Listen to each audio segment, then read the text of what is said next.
Welcome to my learning centre. मैं ground में ही हूँ। आज सारी लाइट्स ऑफ है, शायद ठंड बढ़ने के कारण। ठंड बहुत ज़्यादा है यहाँ पे, तो ग्राउंड बहुत जल्दी क्लोज़ कर दिया। पर लाइट भी क्यों ऑफ है पता नहीं, कम से कम एक लाइट तो ऑन होती।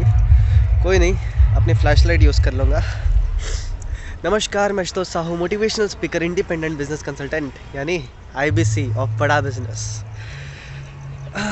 तो आज ना मैं आपको कौटिल्य चाणक्य जी की कुछ बात शेयर करना चाह रहा था। देखो, कोई भी बिज़नेस हो, बिज़नेस के ना वो कहते हैं 7 पिलर होते हैं, 7 मेन पिलर होते हैं। तो वो 7 पिलर्स में से एक सबसे बहुत ज़्यादा इम्पॉर्टेंट पिलर जो मैंने समझा है, और जो कई सारे स्पीकर्स बताते भी है ये बात को, सबसे इम्पॉर्टेंट पिलर होता है द ट्रेजर, मतलब फाइनेंस, पैसा बिज़नेस का। अब चाहे आप कोई प्राइवेट बिज़नेस रन कर रहे हो, चाहे आप गवर्नमेंट ऑर्गेनाइजेशन रन कर रहे हो, या आप एक वॉलंटियर ऑर्गेनाइजेशन रन कर रहे हो, नॉन गवर्नमेंट, वो नॉन गवर्नमेंट होने के बावजूद भी आपको ना इनकम का काम पड़ता है, फाइनेंस का काम पड़ता है। अगर आपके पास में इस चीज़ पर ध्यान नहीं दिया जाता ना, तो आप बहुत बड़ा नुकसान करोगे। किसी भी ऑर्गेनाइजेशन, चाहे वो वॉलंटियर की ही क्यों ना हो या फिर आपका बिजनेस ही क्यों ना हो, सबसे मेजर रोल होता है फाइनेंस का।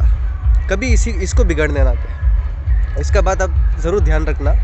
तो चाणक्य इसलिए ना इसको 7 पिलर्स में से एक पिलर मानते हैं। ये सबसे स्ट्रॉन्गेस्ट पिलर है, क्योंकि अगर आपका फाइनेंस बिगड़ जाएगा, मतलब पैसा क्या आ रहा है क्या जा रहा है आपको मालूम ही नहीं है। अगर समझो कोई व्यापारी है, कोई बिजनेसमैन है, जो अपना हिसाब किताब खुद ही रखता है, जिसको अकाउंट्स का उतना प्रॉपर डीप नॉलेज नहीं है, वो अपना अकाउंट्स खुद ही मेंटेन करता है। कुछ गलती हो जाती है उसमें कि क्या कैश आया क्या गया, वो हर बार रिकॉर्ड नहीं कर पाता बराबर, कई बार सेल्स मिस हो जाती है रिकॉर्ड करना। तो उसे लगता है कि अगर मैं एक अकाउंटेंट हायर करूँगा तो उसको इतनी महंगी सैलरी देनी पड़ती है, तो इसके चलते वो अकाउंटेंट को हायर नहीं करता। अगर सपोज़ उसने अपना बिज़नेस एक्सपैंड किया, बिज़नेस एक्सपेंशन के बाद में ये बहुत ज़रूरी हो जाता है कि आपको अकाउंट्स अच्छे से मेंटेन करना होता है।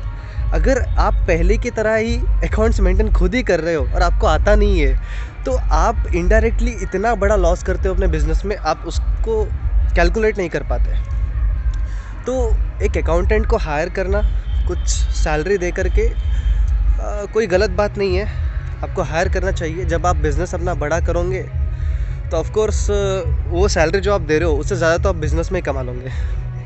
तो कभी ऐसा ना सोचे। देखिए, मैंने अपने पिछले एपिसोड में डेलीगेशन, अगर आपने नहीं देखा होगा तो ये कॉन्सेप्ट भी मैंने एक्सप्लेन किया है। डेलीगेशन, वर्क प्रोसेस को कैसे डेलीगेट करते हैं। तो डेलीगेशन, जब आप डेलीगेट करना सीखिए, सिंपल सी बात है, हर काम खुद करना नहीं है, डेलीगेट करना सीखिए। आप जितना बिज़नेस के ऑपरेशंस में फंसोगे उतना ही उसके अंदर ही रह जाओगे, आप कभी एक्सपैंड नहीं कर पाओगे। अगर बिज़नेस को एक्सपैंड करना है तो जिम्मेदारी बांटना सीखना पड़ेगा। रिस्पॉन्सिबिलिटीज़ को आप कैसे बांट सकते हो, कैसे आप लीडर्स तैयार कर सकते हो। लीडिंग लीडर्स तैयार करना है कि वो लीडर भी ना किसी और को लीडर बना पाए।